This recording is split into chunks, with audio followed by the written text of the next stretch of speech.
مسئلہ استغاثہ اور حاضر و ناظر، یہ سب مسئلے ایسے ہیں جو دلیل قطعی سے ثابت نہیں ہیں، اور اس میں ایک خاص جو عالم دین ہیں ہمارے احمد رضا خان صاحب رحمۃ اللہ علیہ، تو اس میں انہوں نے اس پہ اتنی زیادہ بحث کیوں کی ہے کہ جو اس کو نہ مانے گا وہ جو ہے محبت نہیں کرتا رسول اللہ صلی اللہ علیہ وسلم سے، یا وہ گستاخ ہے، کافر بھی ہو سکتا ہے ان کے ساتھ. تو جبکہ وہ اتنے بڑے عالم ہیں، ان کو بھی پتہ ہونا چاہیے کہ یہ ایک ایسا عقیدہ جو ہے دلیل قطعی سے ثابت ہونا ضروری ہے، تو اس کا انہوں نے کیوں یہ اطلاق کیا؟ جی، اس پر میرا ایک بڑا تفصیلی مضمون ہے، آپ اس کو دیکھیے گا انشاءاللہ، یہ لنک وغیرہ اس کو آپ کو دے دیں گے کہ بر صغیر کے اندر امام احمد رضا خان بریلی علیہ رحمہ کا جو منہاج سامنے آیا، اور اس منہاج کو اگر کوئی نام دیا جائے تو وہ یہی ہوگا کہ یہ منہاج عقیدت ہے. یعنی ہماری امت میں مختلف علمی منہاج رائج ہیں، جیسے سلفی منہاج ہے، صوفی منہاج ہے، فقی منہاج ہے، تو ایک منہاج عقیدت ہے جو یہاں پر پیدا ہوا ہے. اب یہ منہاج عقیدت کس پس منظر میں پیدا ہوا ہے، اس کے داخلی محرکات کیا تھے، یہ تو جاننے کی ہمارے پاس کوئی صورت نہیں ہے، لیکن جس وقت آپ اس کو تاریخ کے اندر دیکھتے ہیں تو ہندوستان کی سرزمین میں جس طرح کا تقدس دیوی دیوتاؤں کو حاصل ہے، اور جو میتھولوجی یہاں پر بن چکی ہے خدا کے مظاہر کے باب میں، یعنی یہاں پر بت پرستی بھی ہے، خدا کوئی محض تصور نہیں ہے بلکہ خدا ایک مجسم حقیقت بن کے سامنے آ چکا ہے. تو اس خطے کے اندر یہ ایک، آپ جس کو کہیں کہ لوگوں کی نفسیاتی ضرورت اور تقاضا تھا کہ جس میں آپ نے کسی ایک مرجع کشش کو ڈھونڈنا ہے اور لوگوں کو اس سے جوڑنا ہے. تو اس پس منظر میں ہمارے ہاں جو علوم کی بحثیں ہیں، منطقی بحثیں ہیں، اور اس میں پیغمبر صلی اللہ علیہ وسلم کی شخصیت اور ذات کے حوالے سے بحثیں ہیں، اس سے کچھ ناگزیر عقلی نتائج برآمد کیے گئے. مثال کے طور پہ احمد رضا خان بریلی صاحب کے ہاں بڑا مشہور مارکۃ الآراء مسئلہ ہے امتناع نظیر کا. آپ جب ان مسائل میں ایک رائے قائم کر لیتے ہیں تو پھر آپ کے ذہن میں پیغمبر کی جو شخصیت ہے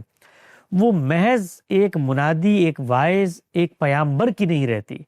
بلکہ وہ ایک سپر ہیرو بن جاتا ہے.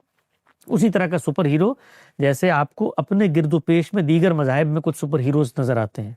تو وہ جب سپر ہیرو آپ کے ذہن میں بن جاتا ہے، اور پھر کائنات کی وجہ تخلیق بھی وہ ہوتا ہے، اور کائنات کے ما کان ما یکون کا علم بھی اس کو ہوتا ہے، اور خدا کی دنیا کو تخلیق کرنے کا مقصد بھی وہ ہوتا ہے،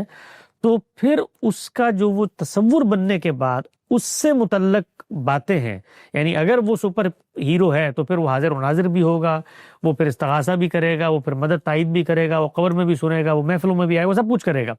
تو اب وہاں پر جب آپ اختلاف کریں گے تو اصل میں جو سامنے مکتب فکر موجود ہے وہ اس کے ہاں جو تصویر بنی ہوئی ہے اس سپر ہیرو کی وہ پھر ٹوٹتی ہے. تو وہ پھر اس پر رد عمل کا اظہار کرتے ہیں کہ یہ تو آپ نے پیغمبر کی گویا توہین کر دیا. حالانکہ پیغمبر کی توہین کا اس میں کوئی سوال ہی نہیں ہے. یعنی اصل چیز یہ ہے کہ پیغمبر کا جو نقشہ آپ بناتے ہیں وہ نقشہ آپ گھر میں بیٹھ کے نہیں بنا سکتے. وہ نقشہ تو قرآن مجید کے 4 کارنرز میں بنے گا. قرآن یہ بتاتا ہے کہ بھائی اس کو جو غیب کی باتیں بھی ہوتی ہیں وہ ہم دیتے ہیں. قرآن یہ بتاتا ہے کہ شفاعت کا حق بھی ہوگا تو ہم دیں گے. قرآن یہ بتاتا ہے کہ یہ کہیں حاضر ہوتا ہے تو ہم کرتے ہیں، غائب ہوتا تو ہم کرتے ہیں. تو اس میں پیغمبر کی وہ حیثیت جو لوگوں نے بنا لی قرآن مجید کی نظر میں ہے ہی نہیں. تو قرآن چونکہ ہمارے یہاں محور و مرکز نہیں رہا، ہم اپنی ضروریات، اپنے خارج، اپنے تقاضوں سے مذہبی فکر وجود پذیر کرتے ہیں، تو اس کے نتیجے میں اس طرح کی گمراہیاں آتی ہیں. میں اس کو سری گمراہی سمجھتا ہوں، اور یہ ایک اتنا بڑا انحراف ہے کہ جو دین کی اصل ہے اس سے لوگوں کو ہٹانے کے مترادف ہے. یعنی آپ دیکھیں نا، سیدنا مسیح بھی توحید کا پیغام لے کر آئے،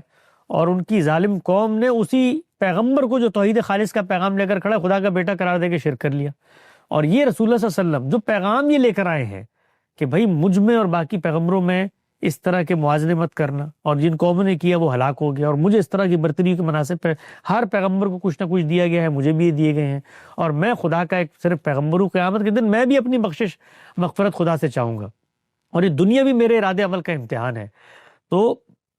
رسول اللہ نے تو بہت تلقین کی، نصیحت کی کہ یہ کام مت کرنا، اور پچھلی قومیں ہلاک اس وجہ سے ہوئی ہیں. لیکن مسلمان قوم کی بدقسمتی ہے کہ اس نے وہی رویہ جو پچھلی قوموں نے اپنایا تھا پیغمبروں کے بارے میں، ہم نے بھی عملی طور پہ اپنایا.